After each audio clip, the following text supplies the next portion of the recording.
The world order is breaking apart. Democracy has dropped to 1985 levels, with 72% of the world's population now living in autocracy. Russia and China are less free today than they were 20 years ago, and so is the United States.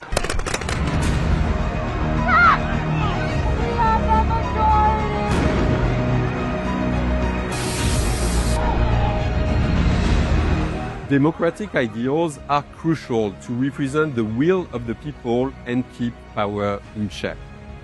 Whenever democracy is undermined, rights are too. I, Donald John Trump, can solemnly swear. In just 12 months, the Trump administration has attacked the pillars of US democracy and the rules-based international order, threatening the systems that protect freedoms worldwide. In a well-functioning democracy, human rights protections are essential. In the US, Trump has targeted immigrants and asylum seekers, punished free speech, threatened voting rights, reduced access to government accountability and oversight, attacked judicial independence, rolled back rights of women and LGBT people, and eliminated remedies for racial discrimination. But the violations have not stopped at the US border. On top of detaining thousands of immigrants in the US, Trump sent hundreds to a notorious prison in El Salvador, where they were tortured and abused. Prior to the US military assault on Venezuela, his administration committed more than 100 extrajudicial killings by destroying boats claimed to be carrying drugs.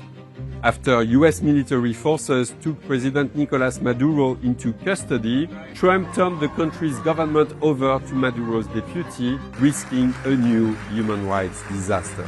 Trump announced an alarming US plan to transform Gaza into a Riviera of the Middle East, free of Palestinians, effectively urging ethnic cleansing. Trump's peace efforts have downplayed serious violations by Russia in Ukraine and have done nothing to stop atrocities in Sudan. While politicizing the US annual human rights report, he has embraced autocrats in Hungary, El Salvador, and Saudi Arabia. Trump has also withdrawn the US from 66 international organizations, undermined the rulings of international courts, and slashed aid programs that helped save millions of lives. So, who will rise to the defense of an already struggling global human rights system? Many Western allies have chosen to stay silent on US actions because they fear increasing tariffs and weakening alliances. What we urgently need now is a strong global alliance of countries promoting human rights and the rules-based world order. No country on its own can match the global influence of the US, Russia, or China, but together they could present a powerful economic and diplomatic force to defend rights.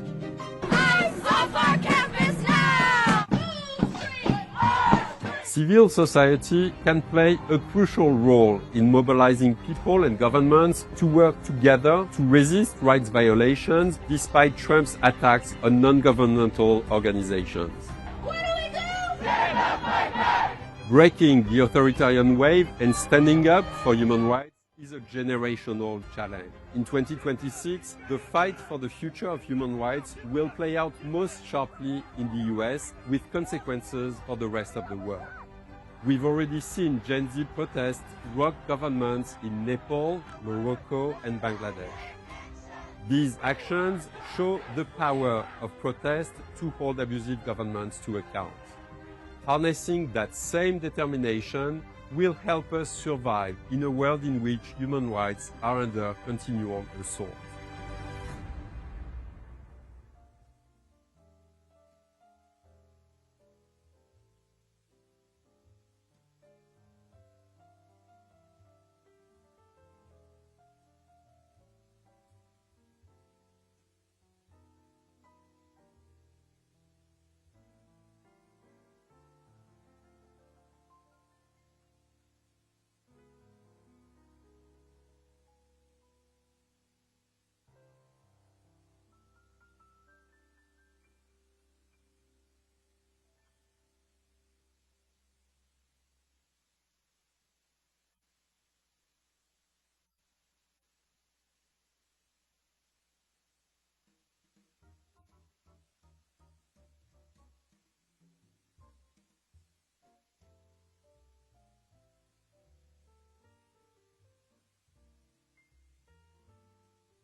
Also, you didn't have a latte. Philippe did not have a latte. We are not supporting our executive director.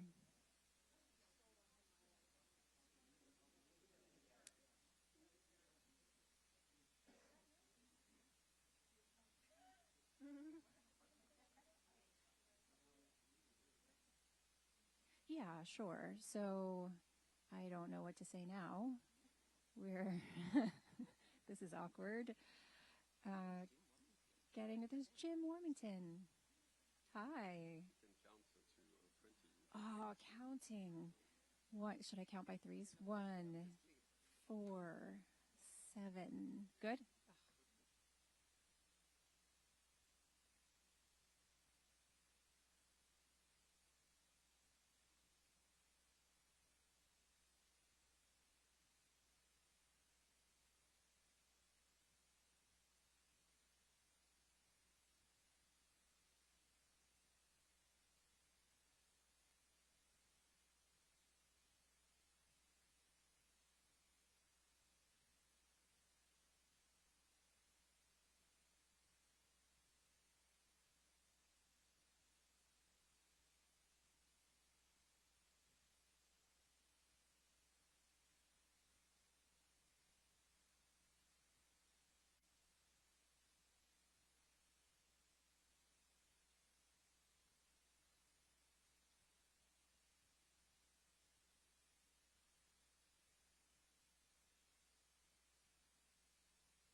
The world order is breaking apart.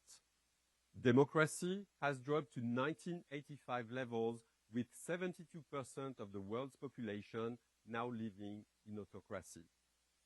Russia and China are less free today than they were 20 years ago, and so is the United States.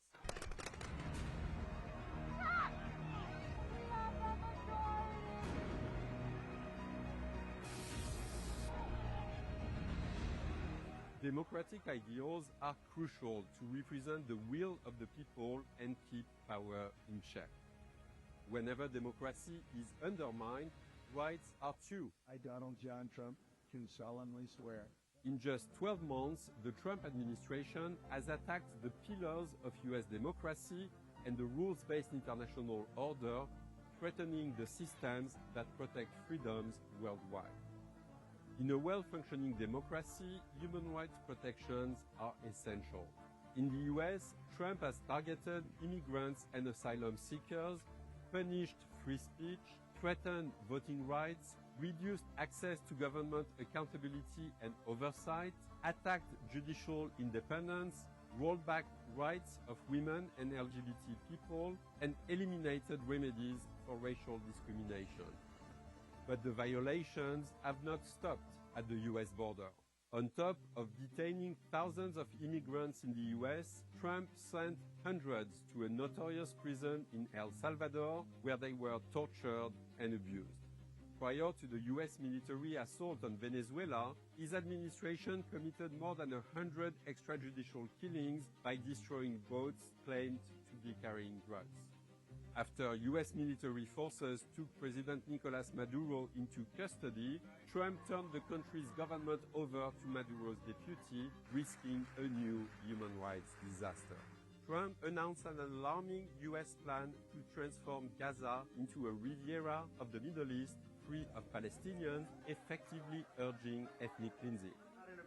Trump's peace efforts have downplayed serious violations by Russia in Ukraine and have done nothing to stop atrocities in Sudan. While politicizing the US annual human rights report, he has embraced autocrats in Hungary, El Salvador, and Saudi Arabia. Trump has also withdrawn the US from 66 international organizations, undermined the rulings of international courts, and slashed aid programs that helped save millions of lives. So, who will rise to the defense of an already struggling global human rights system? Many Western allies have chosen to stay silent on US actions because they fear increasing tariffs and weakening alliances. What we urgently need now is a strong global alliance of countries promoting human rights and the rules-based world order. No country on its own can match the global influence of the US, Russia, or China, but together they could present a powerful economic and diplomatic force to defend rights.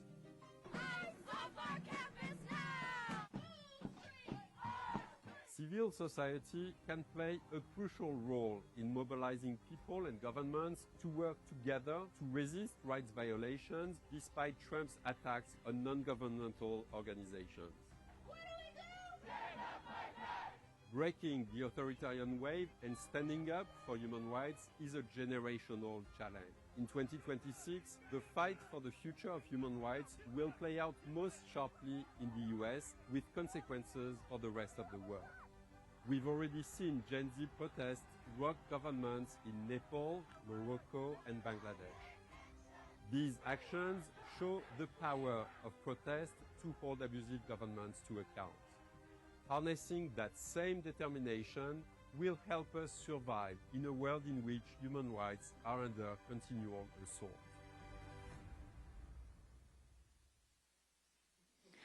Okay. Hi, everyone. Good morning, everyone. Can you hear me all right? Okay. I'm Sarah Yeager, Washington Director of Human Rights Watch. I'm so pleased to welcome you here in person and online to our launch of the World Report. Thank you for enduring the awkward silence. We wanted to create some drama and tension around the report. A few things to say that are housekeeping. So there's a couple functions for those of you who are online on the Zoom, one of which is interpretation. If you need French, Spanish, or Arabic, you'll see the interpretation function that you can press.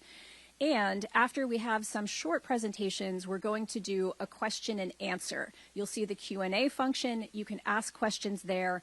I will get them here, and I'll be able to pass them to our panelists. For those in the room, you will also be able to ask questions. You simply raise your hand. We will have microphones that will come around.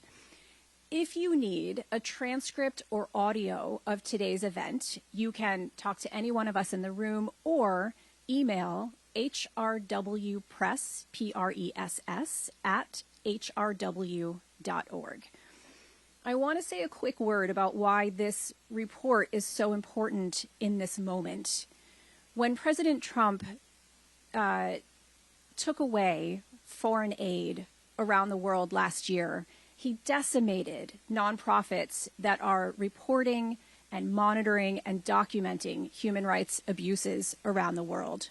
In addition to that, many of you know about the State Department's annual human rights report, which used to be a fairly good representation of abuses around the world and has now become politicized.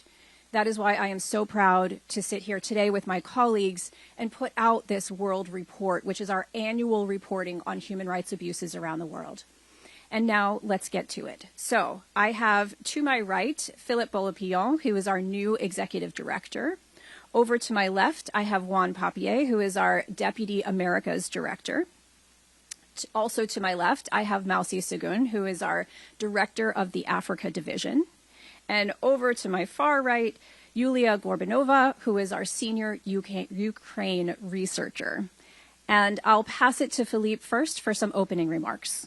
Thank you so much, Sarah. Thank you. And thanks to everyone for joining us in the room and online. So you know, these news conferences are rarely good news for the world, you know, but I would say that this one is particularly important for us because 2025 in many ways felt like a tipping point and, you know, a particularly dangerous moment, I would say, for human rights organizations, for the human rights movement.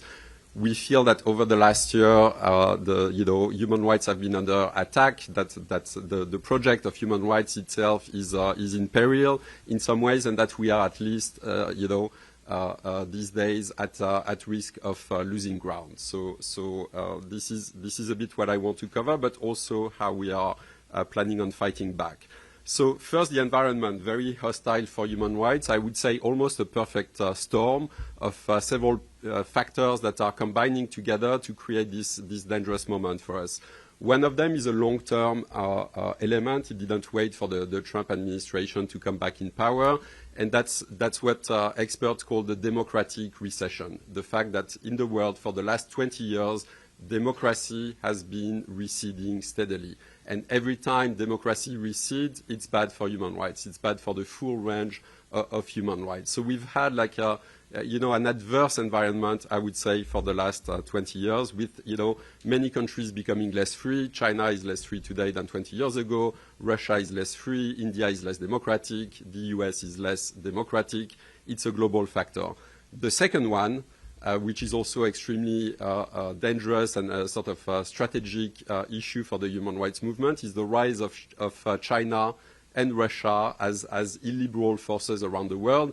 They have attacked democracy or human rights at home, but also globally in other countries around the world and in multilateral institutions, and they are making progress, and that's a very dangerous trend. And then the third one, which is newer, a year old, and that's the Trump administration eruption on the world scene and quickly turning into potentially an adversary of the human rights movement. So I would say with the Trump administration, it started at home. People in this room are very aware. In just 1 year, it's actually incredible to see how the Trump administration has really undermined all the pillars of U.S. democracy, all the checks and balances on power. These days, still, undermining the trust in elections, the sanctity of elections, going after the judiciary and judges, going after journalists, going after political opponents, going after universities, going after big law firms, going after civil society foundations that are, quick to be labeled, domestic terrorists. And so we see a sort of very hostile environment in the U.S. and a very rapid decline of the quality of democracy in this country. But it didn't stop at home. This project is also now playing out over the last few months in the world. The U.S. government has been very proudly blowing up boats of alleged drug traffickers in the Caribbean, in the Pacific, extrajudicial executions, no founding in international law, unlawful, and yet it's ongoing. The torture of Venezuelan migrants that were sent from the U.S. To prisons in a mega prison in El Salvador, where many of them were tortured and some sexually abused, and Juan will talk a bit more about that. And then, more recently, threats to invade Greenland and the sort of world, sort of realizing suddenly that the U.S. is maybe no longer supportive of the global rules-based world order, the world order that has been developed for decades and that has really helped advance human rights, human rights treaties, norms, institutions, the Human Rights Council, the International Criminal Court. That entire architecture is now under threat. So it's a new world that I think everybody is trying to cope with, and it's, I would say, a dangerous world for human rights. The UN Secretary General of the, Antonio Guterres sometimes describes a world on fire, and it feels very much like that. And in this world on fire, atrocity crimes are back, and that's a major factor for our work. The kind of atrocities that 20 years ago the world said we would no longer tolerate, that the international community would step in to stop. what we called at the time the responsibility to protect, all of that today is almost disappearing. And so we have raging situations of mass atrocities. One of them, of course, is the situation in Gaza and the West Bank, where the Israeli government has been committing acts of genocide, crimes against humanity, ethnic cleansing, more than 70,000 people killed since the October 7 attack. Very little international reaction, and instead of pressuring the Israeli government to stop these crimes, the Trump administration is almost, cheering on in some cases, even mentioned the possibility of turning Gaza into a Riviera of the Middle East, free of Palestinians, which is essentially encouraging the continued ethnic cleansing. Ukraine is another situation of mass atrocities, and Julia will talk about it, of war crimes on a massive level, where the Trump administration is sort of minimizing the responsibility of the Russian government instead of addressing the abuses head-on. And then there is the situation in Darfur, which to me sort of is revealing of the moment in which we are, and Mausi will talk about this, but 20 years ago, when I was a young journalist at the UN, Darfur was a huge cause, and the international community was involved. The US was trying to get the International Criminal Court to investigate, was trying to get to deploy peacekeepers. Today, very, very little international reaction. In fact, the Trump administration and the Trump family is conducting mega deals on, crypto deals with the UAE, the United Arab Emirates, who are actually known, or there is increasing evidence that they are arming the rapists and the killers in Darfur. So, brave new world, mass atrocities are back, the international community is on the back foot, the UN is not doing much, is being defunded, undermined by the Trump administration, who withdrew from the Human Rights Council. The International Criminal Court that was actually created, more than 20 years ago to address this type of situations is under sanctions from the Trump administration, is, under attack by the Russian government. So it's a pretty bleak picture. Now, for us, it shouldn't be cause for despair. It should really be cause for action and for reaction. And we see that people are actually around the world rising up to really demand their rights. We see that in this country, in Minneapolis. We see people risking their lives on the streets in Iran to demand what's theirs, their rights. We see Gen Z demonstrators in Nepal, in Morocco, in Bangladesh, in other countries. But we also need governments to step up and sort of take stock of this new world. And for us, the way to fight back in a world that's now dominated by superpowers, the US, Russia, and China, who are in many ways adversaries strategically, but when it comes to undermining the rules-based world order, they have actually a joint interest in weakening that entire infrastructure, weakening these institutions, the International Criminal Court, the UN, the Human Rights Council, because it's designed to be a check on their power. So we think that, democratic countries, middle powers around the world should band together and fight back and protect this ecosystem and protect these rights.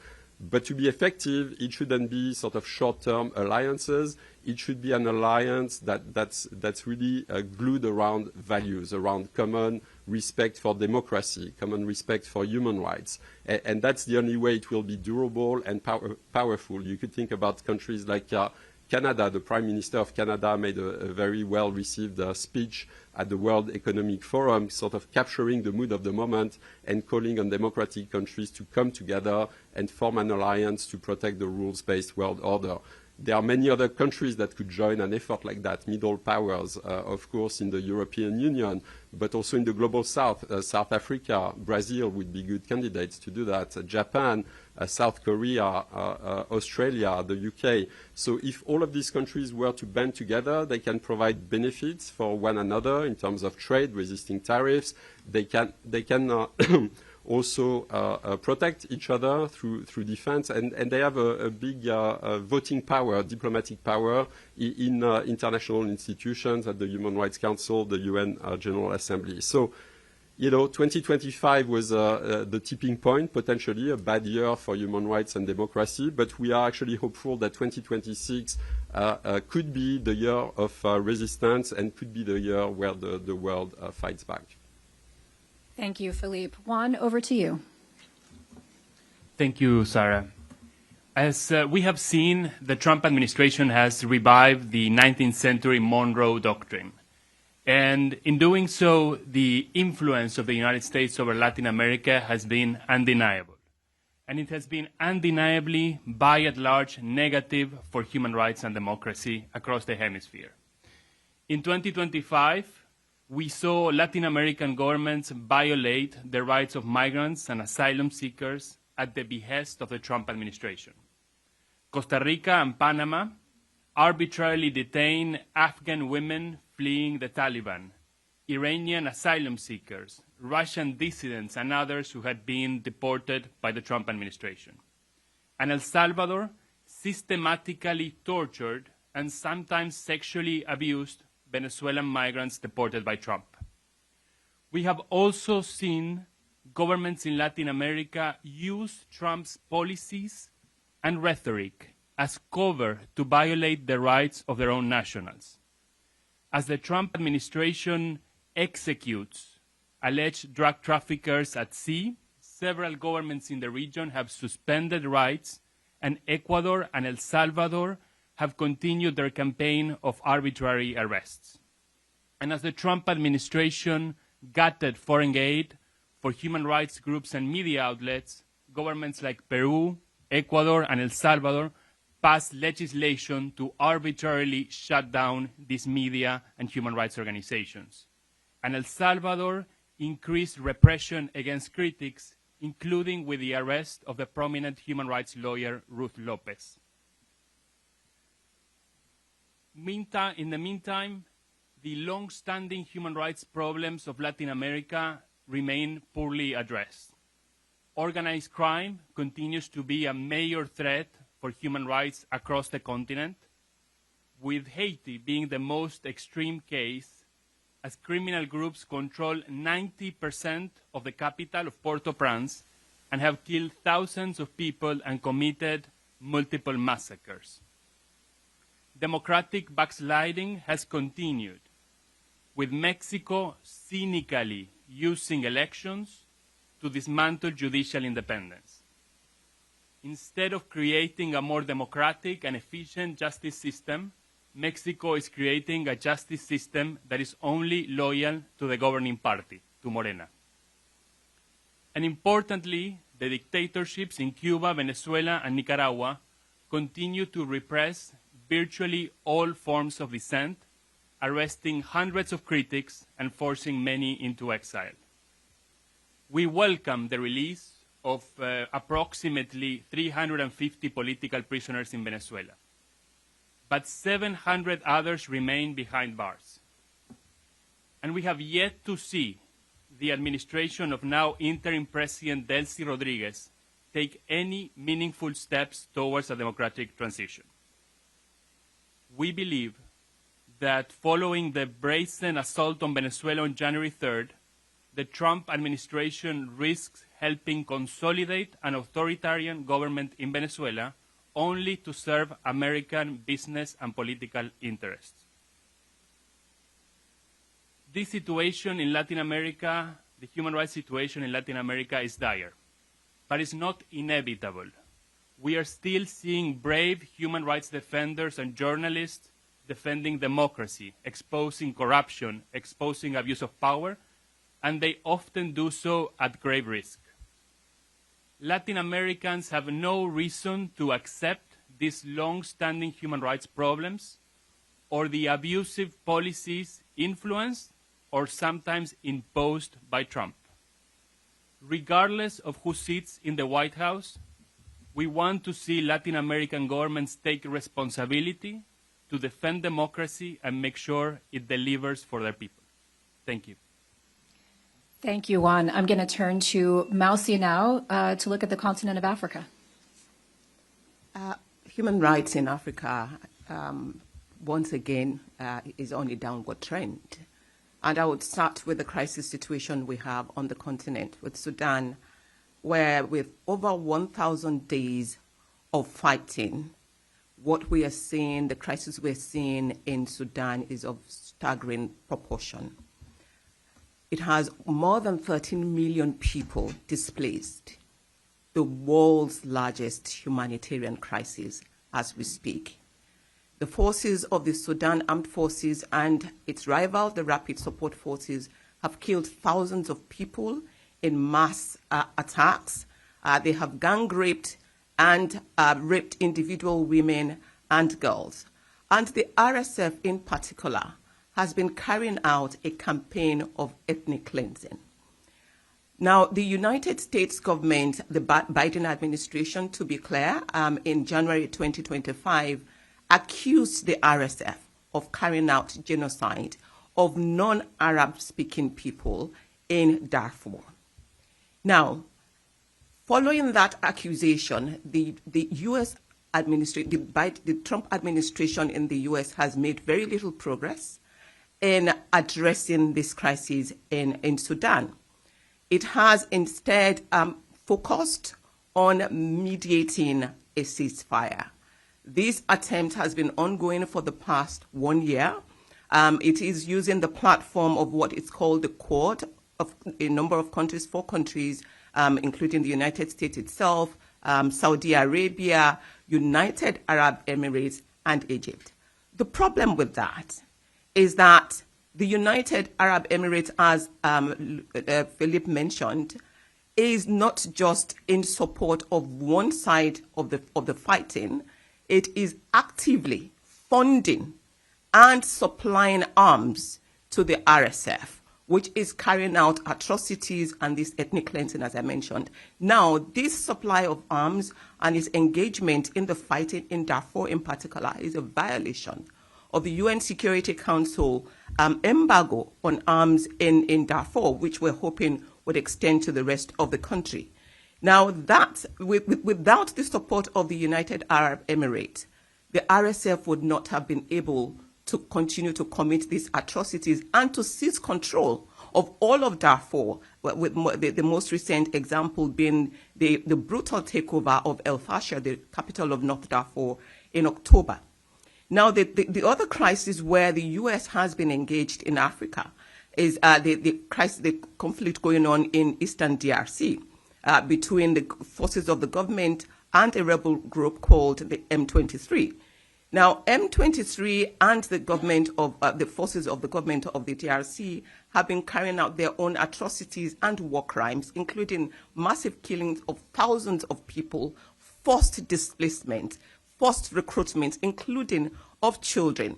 Now, since the takeover of Goma, the biggest city in Eastern DRC in North Kivu in January 2025, the M23 has gone on to take over almost all of North and South Kivu.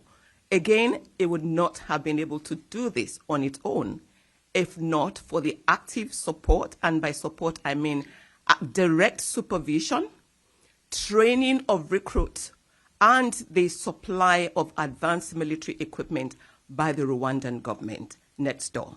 Now, what the U.S. government has done, again in this case, is to try an attempt to bring about a meeting of the minds between Rwanda and the DRC, which is important, but it leaves out M23, the group that's actively fighting on the ground. It also all of the action is happening here in Washington, D.C. The signing of the agreement is here. The reality on the ground in Congo is starkly different from what is being presented here in the U.S. Now, the last signature ceremony between those two governments here in D.C. was happening just about the same time that the forces of M23, with the leadership of Rwandan Defense Forces, were taking over the town of Uvira. So, in essence, the intervention and the work that the effort the U.S. government is making to bring about some resolution to the crisis in Africa and to intervene in situations inconsistent at best. It has largely ignored bigger issues and crises, for example, in the Sahel and the repression of protesters in East Africa, in Tanzania, Uganda, Kenya.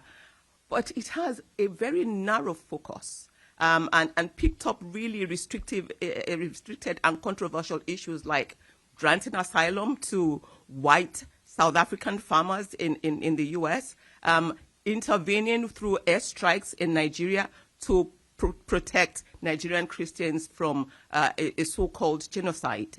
Now, while these efforts on their own could be protective and could be progressive and positive, they have been very meaningless for the people on the ground. The atrocities continue, the abuses continue. Its continued alliance with the UAE bellies the efforts it's trying to make in Sudan. For these efforts to be meaningful, the ceasefire agreement must be monitored very closely. Otherwise, it means nothing. It must include efforts to protect civilians, and it should prioritize accountability for the abuses suffered by people caught amid the fighting. I'll leave it there. Thank you, Mausi. Before I go to our last speaker, I just want to prompt everyone in the room to get your questions ready. And for those online, you can enter your questions into the Q&A function. And now over to Yulia. Thank you, Sarah. Thank you, colleagues, for this devastating accounts. For Ukrainian civilians, 2025 was the deadliest year since the start of Russia's full-scale invasion in 2022. Russian forces throughout the year intensified both indiscriminate and targeted attacks, which resulted in a significant surge in civilian casualties. Russian forces used explosive weapons in populated areas. They also used short-range drones to deliberately target Ukrainian civilians. So we're not talking long-range weapons. We're talking commercial drones where drone operators in real time look through a camera lens and choose to drop an explosive on a woman riding her bike or a man walking a dog or an ambulance. So the first-person view capability is being used effectively with clinical precision to target civilians. Human Rights Watch published a report on these attacks in southern Ukraine, in Kherson and Kherson region last year, where our researchers documented a number of these attacks in detail, and the International Commission of Inquiry on Ukraine also published its findings, where they concluded that these attacks amount to crimes against humanity, as they're widespread, they're systematic, and they're part of a wide state policy to terrorize civilians. As we move into 2026, there really has been no respite. Ukrainian cities are being attacked by Russian ballistic missiles, and these attacks target energy grid, the very infrastructure that civilians depend on for survival.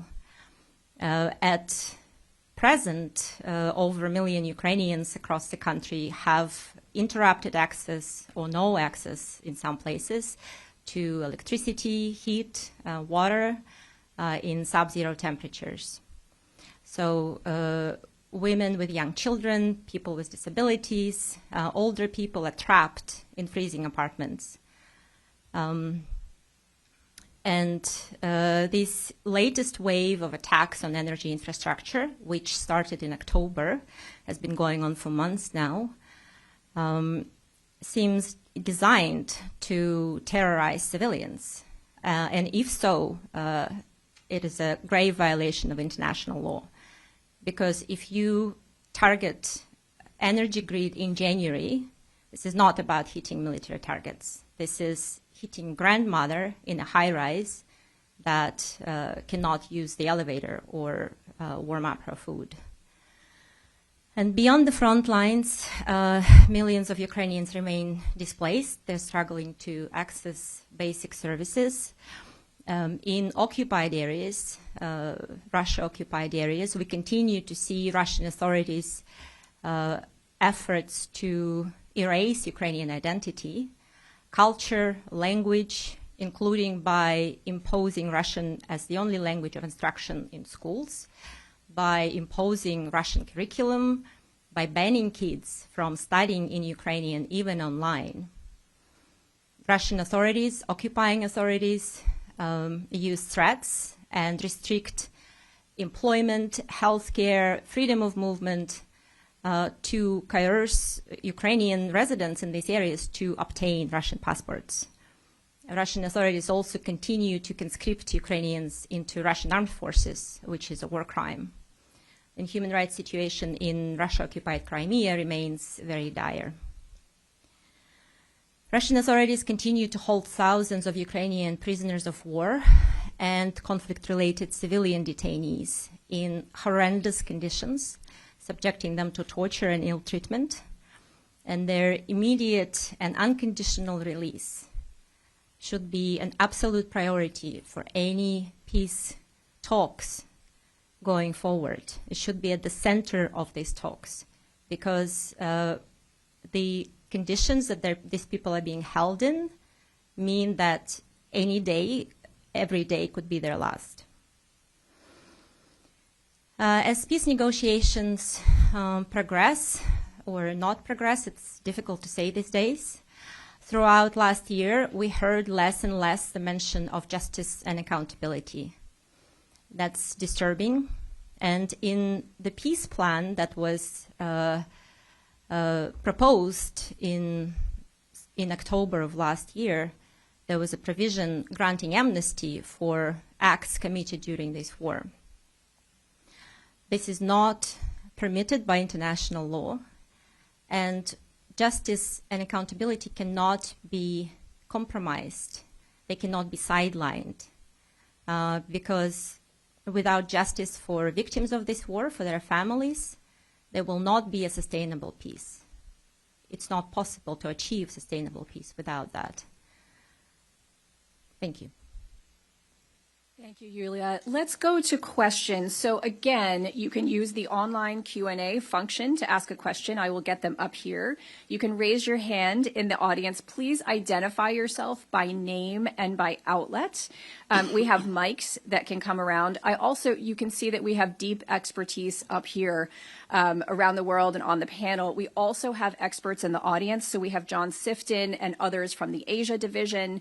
We have Karine Nantulia from the Africa division, Tanya Green, who is our U.S. program director, and Michael Page from the Middle East and North Africa division. Please, sir, go ahead. Identify yourself. Hello. Hello, my name is Abdurrahman Ahmed with Al Arabi TV. My question is, have you observed any Israeli attempts to abstract and prevent the Palestinian right on return, a right that organization is known to support? And have you observed any obstruction of United Nations efforts to establish a Palestinian state on the June 4th, 1967 borders? Thank you. Thank you for that question. Philippe. Yeah, thank you. I would say there is no question that the Israeli government for decades has obstructed and prevented the right of return of Palestinian refugees. So it's an ongoing issue. It affects a huge part of the Palestinian population. Millions of people, many of whom are living in neighboring countries, are unable to come back to the places that they came from or that their ancestors came from. And so, I would say it's part of the Israeli government's playbook to deny Palestinians their rights. We are doing a lot of work on these issues. I've done for many years. Only a few weeks ago, we published a report on the displacement of Palestinians in the West Bank, 3 refugee camps that were emptied from their population. So the displacement crisis is ongoing. We came to the conclusion that this displacement was a crime against humanity, one of many other crimes against humanity that we have documented targeting the Israeli government, in addition, as I said, to acts of genocide that are a situation that is ongoing, the crime of apartheid that has been going on for many years, on which we did a seminal report. So it's one of the most urgent crises, I would say, in the world today on which we are working. Philippe, I'm going to stick with this line of questioning. We have a question online. The Israel-Palestine team at Human Rights Watch reportedly just stepped down after new leadership delayed a report concluding Israel's denial of the Palestinian right of return following expulsions in 1948 and 1967, as well as present-day displacement, constitutes a crime against humanity. Given that Human Rights Watch has long affirmed the right of return is grounded in international law, on what basis did leadership determine that its denial does not meet the threshold for crimes against humanity? And is Human Rights Watch planning to publish the report prepared by the team that has now stepped down? Okay. So I would say, we have researchers who are passionate advocates who work on difficult issues, feel strongly about those issues. We have also, famously high standards in the quality of our reports, a very demanding and rigorous review process. And I would say sometimes in the course of reviewing, this type of products, people will have professional disagreements. Most of the time, we work it out. We find a way forward. In this case, we have not yet. So, we are still working on this report. It's an ongoing process. I would say, as we mentioned, that we are very dedicated to working on the right of return of all Palestinians. And we want to get it right. We want to do it the right way, the HRW way, and I'm actually confident that we'll get to that place. Thank you. Any more questions in the room?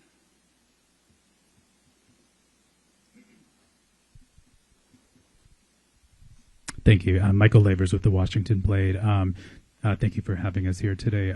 Quick broader question, just talking broadly about what's going on around the world. Can folks offer a little bit more insight about how the Trump-Vance administration's foreign policy over the last year has adversely impacted LGBTQ rights, not only here in the United States, but around the world, especially in countries like Uganda, Indonesia, Russia, and Hungary? Thank you. Thank you. Yeah, I think, that's a good example of how corrosive the positions of the Trump administration are to many of the issues on which we work. I was in a meeting at the UN with LGBT group of countries that are trying to advance these rights, and they were actually openly discussing how the US has retreated from that scene. The US used to actually be a government that was advancing the rights of LGBT people around the world and making sure that it was finding its way in resolutions, in UN documents. Now we see the opposite movement. Only a couple of months ago, a resolution was passed with language that was withdrawn from, that was sort of asserting the rights of LGBT people. It's also, I would say, a casualty of this global recession of democracy.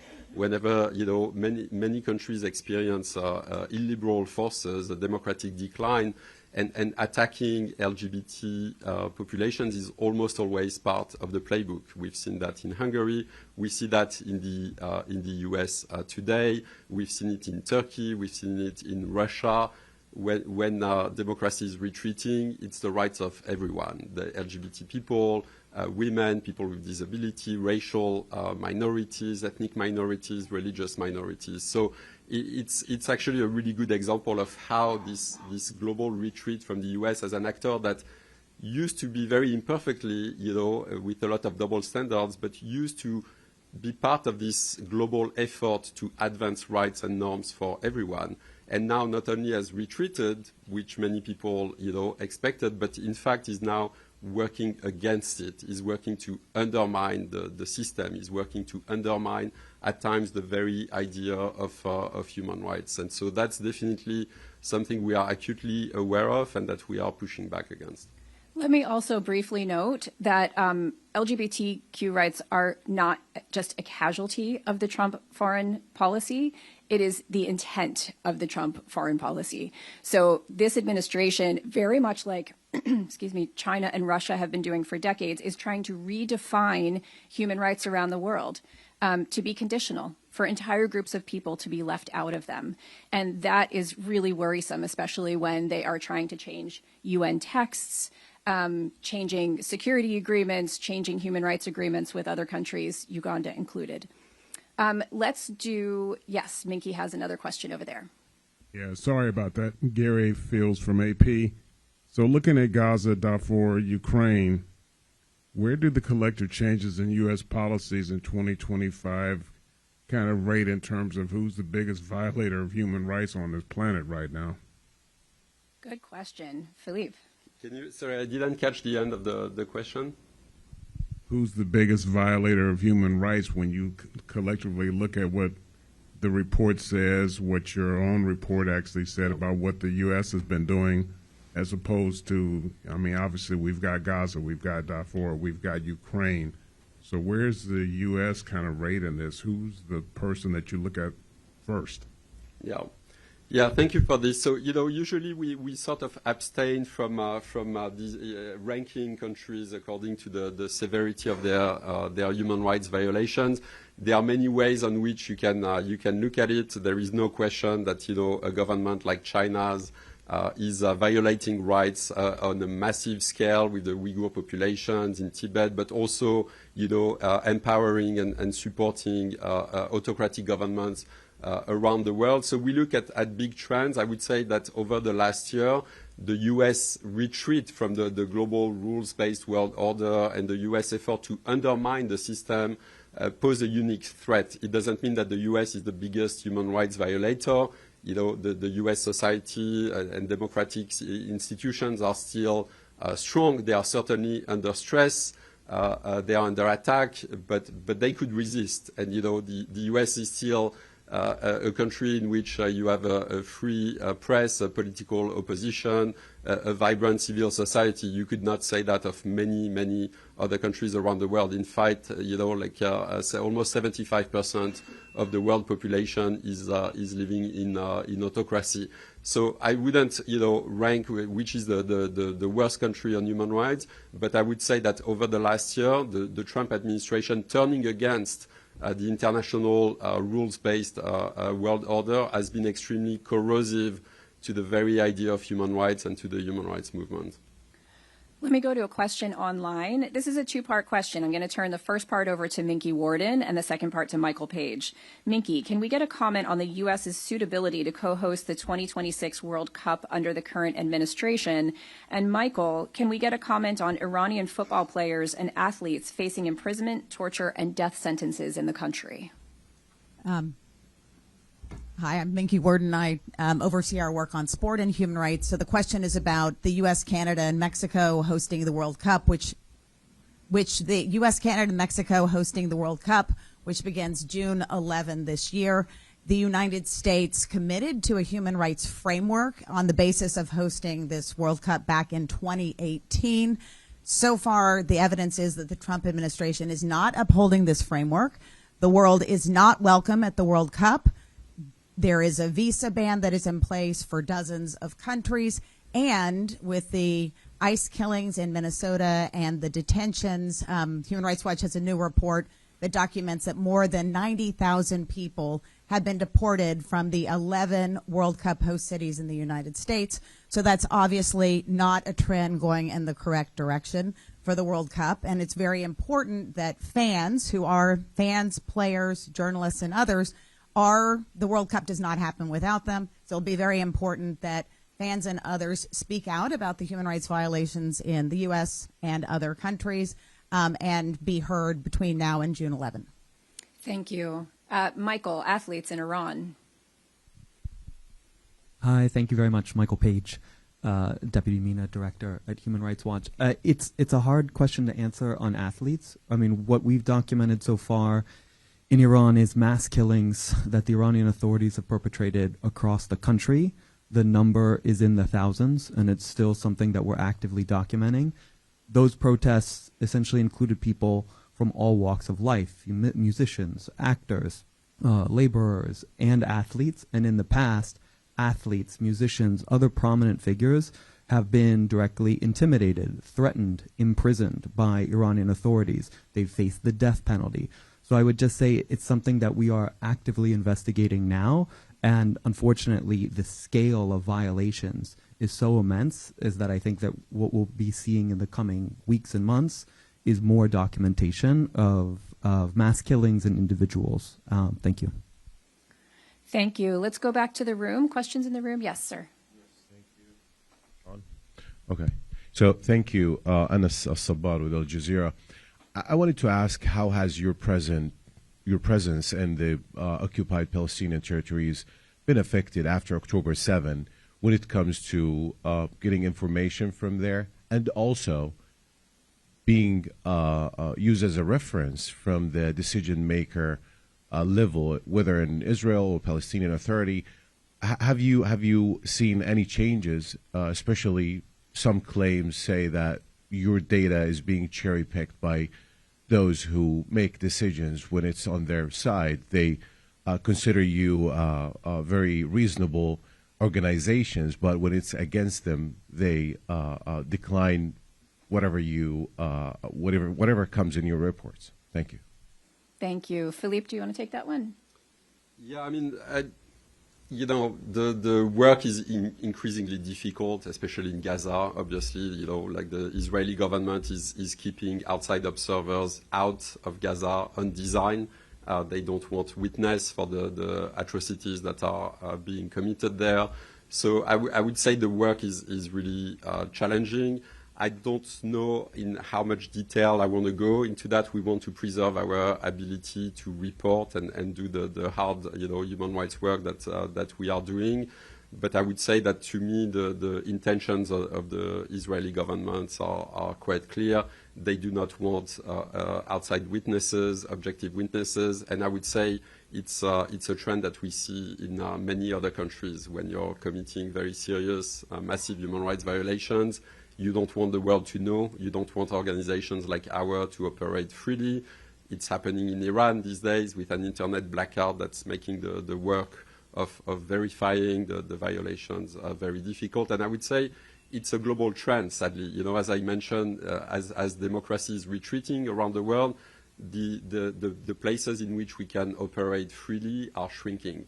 And our work is becoming more difficult. Only a couple of weeks ago, as I started as the executive director, we were made an undesirable organization in Russia, in a clear effort to make our work more difficult there. In the last few years, we've had to close down offices in Hong Kong or in Egypt. Our Israel-Palestine director was kicked out of Israel.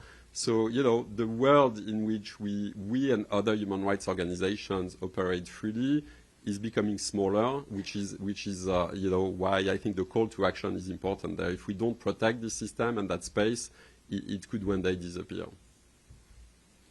I have another question about the system coming from online. A reporter asks, the new START treaty terminates tomorrow. What are the main concerns for the rules-based international order once this treaty is no longer in effect? And maybe, Philippe, just taking it broader than just the START treaty, there are a lot of treaties that are fragile at the moment, and the Trump administration has withdrawn from 66 international organizations at this point. Yeah, it's really the attack on the system that's really concerning for us, rather than one individual treaty. But the Trump administration almost from day one withdrew from the Human Rights Council, all the organizations that you're mentioning, defunded large parts of the UN or large parts of the ecosystems of news organizations or civil society organizations that are meant to advance rights. One of the most obvious attacks against that ecosystem, that infrastructure, I think, are the U.S. sanctions against the International Criminal Court that are clearly designed to chill efforts to cooperate with the court, especially when it comes to holding Israel accountable for the very severe violations that they have committed over the last couple of years in the West Bank and in Gaza.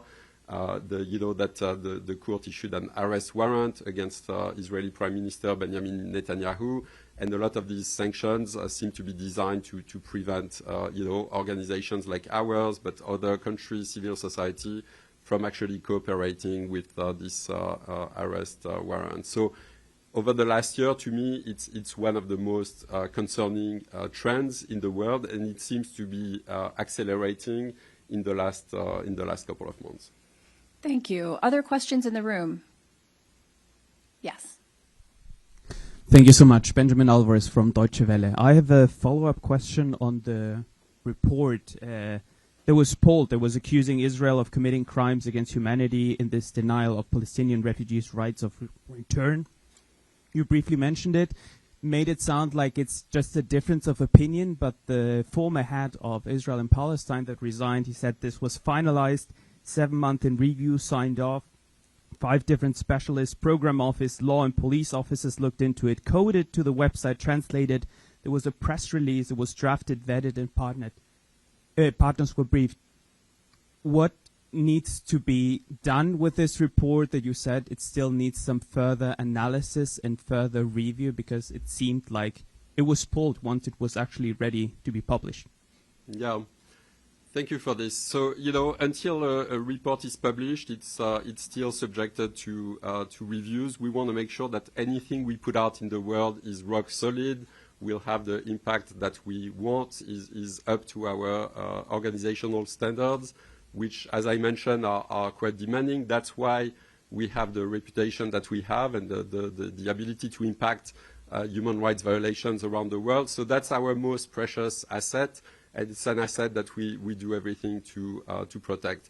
In this case, we are still working on this report. I don't want to go too deep into the weeds in terms of our review processes, but I'm confident that we'll get it right, and that when we publish it, it will have the impact that it deserves and that we want it to have. Thanks, Philippe. We have time for maybe 1 or 2 more questions, depending. Okay, let me go to one online, which is for Juan. Can you discuss what is happening in Venezuela? What does Human Rights Watch want to see now, given the events of the last couple of months?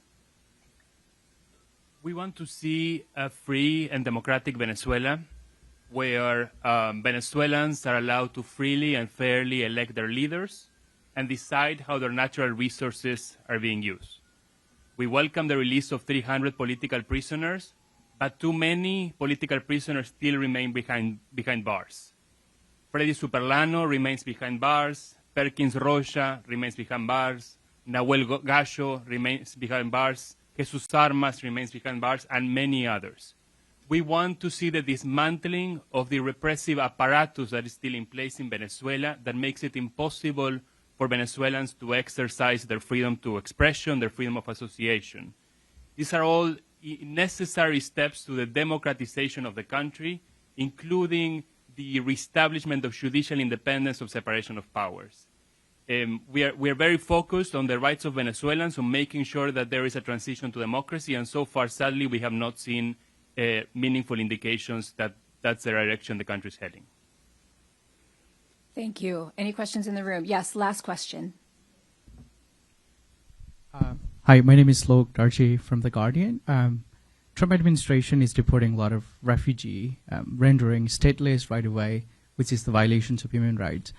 Have you guys specifically conveyed that message to the Trump administration, and what was their response to that? Thank you. I have Bill and Tanya both here. Can either one take that question?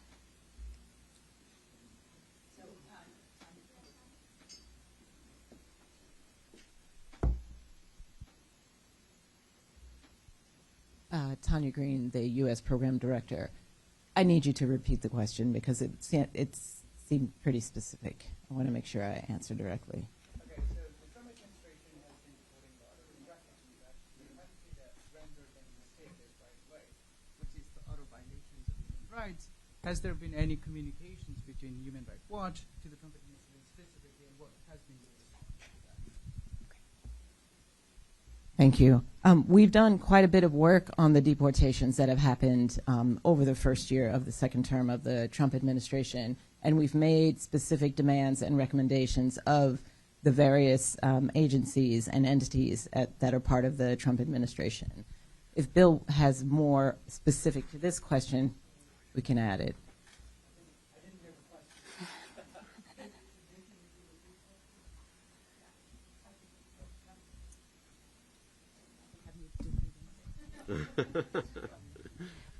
The last question 3 times. Okay, so I'm writing a story about refugees being deported back to the country that was ethnically cleansed them in the first place. That is utter violations of human rights in the first place. Trump administrations know this. Have you guys specifically demand the answer from the Trump administrations, and what has been their response to the finding of Human Rights Watch, or at least?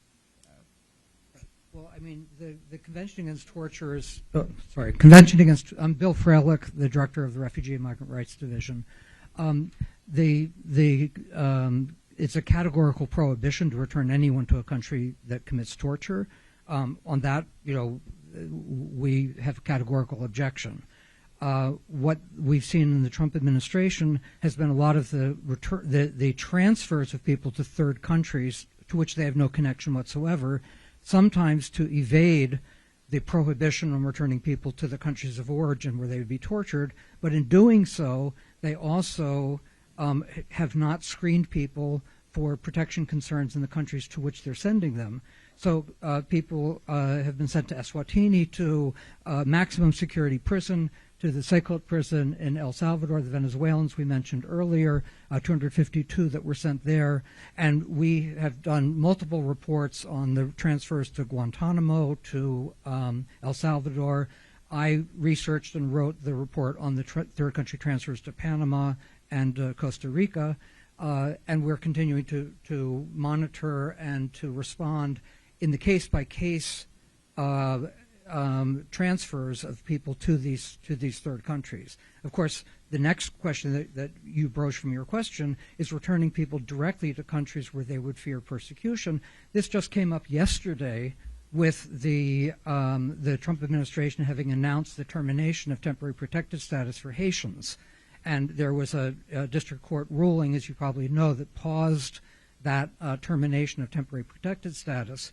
But the fundamental question there, and we've done a great deal of documentation on human rights violations in Haiti, as Juan mentioned, is that Haiti is a country where there are blanket dangers, where there's the rule of law is really on the wane, and where returning anyone at this point, especially without any thorough screening, subjects them to serious exposure to serious harms. And Bill, so we absolutely oppose that. I just want to be clear that every time we publish research, we do give the government that we're publishing about a right to respond, and we give them enough time to do so. Can I just confirm that we have not heard anything from the Trump administration with regard to these third country deportations?